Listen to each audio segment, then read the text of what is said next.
குழந்தை பார்க்கும்போது அப்படியே 10 ஊர் பதறுது. எங்களோட தாய்மாமா பசுபதியும் பிரியாவும் மேரேஜ் பண்ணி இருந்தாங்க சார். அப்புறம் இப்போ ஒரு 8 மாதத்துக்கு முன்னாடி 2 பேரும் பிரிஞ்சுட்டாங்க சண்டை போட்டு. சட்ட ரீதியாக இல்லை, விவாகரத்தெல்லாம் இல்லை, சண்டை போட்டு அவங்களா பிரிஞ்சுட்டாங்க. இப்போ அத்தை வேற ஒருத்தவங்களோட இருந்தாங்க. அவங்களோட சேர்ந்து இப்போ ஒரு குழந்தை 3 வயசு குழந்தை அடிபட்டு ஹாஸ்பிட்டலில் இருக்கான். அது என்ன ஆச்சு அப்படின்னு கேட்டால் கீழே விழுந்துட்டான், கிணத்துலேருந்து விழுந்துட்டான், ஜன்னல்லேருந்து விழுந்துட்டான் அப்படின்னு பதில் சொல்கிறாங்க. ஆனால் எங்களுக்கு அதில் நம்பிக்கை கிடையாது. இவங்க மேலேயும் பிரியாங்கிறவங்க மேலேயும் தமிழ் செல்வங்கிற மேலே தான் சந்தேகமே. அதை கிளியர் பண்ணுறதுக்காக தான் இங்கே போனோம் ஜிஹெச்சில் இருக்க போலீஸ் ஸ்டேஷனுக்கு. அவங்க வந்து செவ்வாப்பேட்டை போக சொன்னாங்க. செவ்வாப்பேட்டை போனதுக்கு அவங்களும் என்ன சொல்கிறாங்க, தீர விசாரிச்சாதான் நாங்கள் எதுவும் பண்ண முடியும். அவங்க பெற்றவங்களே, அந்த பையனை பெற்றவங்க வந்து அவங்க அம்மா கம்ப்ளைண்ட் கொடுத்தாதான் எடுத்துக்குவோம் அப்படின்னாங்க.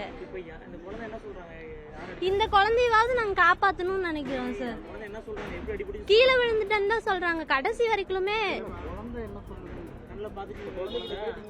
இந்த குழந்தை கேட்ல அவங்க அப்பா, இந்த குழந்தை தான் எங்களுக்கு சொன்னது. அவங்க தமிழுங்கிற அவங்க அப்பா வந்து கேட்ல அந்த பையனை அடிச்சு தூக்கி எறிஞ்சிட்டாங்க. இப்போ மண்டையெல்லாம் ரத்த கசிவா இருக்கு, அவன் உயிர் பொழைக்க மாட்டான் அப்படிங்கிற மாதிரி தான் சொல்லிட்டு இருக்காங்க. என்னன்னு தெரியல சார். இந்த குழந்தை அவங்க என்ன ஸ்டேஜில் இருக்கான்னு அந்த குழந்தை எனக்கு தெரியல. இந்த குழந்தையாவது காப்பாற்றணும்னு நினைக்கிறோம். அவங்ககிட்ட இருந்தால் இவனும் அப்படிதான் இருப்பான். எங்கள் அப்பா வந்து தம்பியை அழுந்தோடனே தூக்கி போட்டாங்க கேட்டு மேல. அவன் வெளியே போய் விழுந்துட்டான்.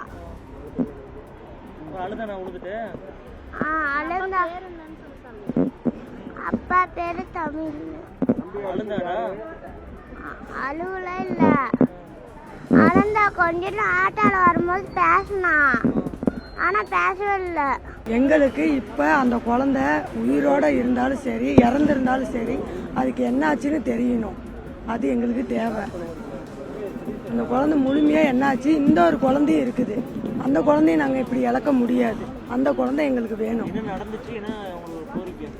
என்னுடைய கோரிக்கை வந்து அந்த 2 குழந்தைங்களுக்கும் என்ன ஆகுது, அந்த பொண்ணு அவங்க கூட போயிட்டாலும் சரி, அந்த குழந்தைங்கள நாங்கள் அவங்ககிட்ட விடுற மாதிரி இல்லை. ஏன்னா பெத்தவனும் சரியில்லை, பெத்தவனும் சரியில்லை, 2 பேருமே மாறி மாறி இருக்கிறாங்க. பசுபதிங்கிறவங்களும் இப்படிதான்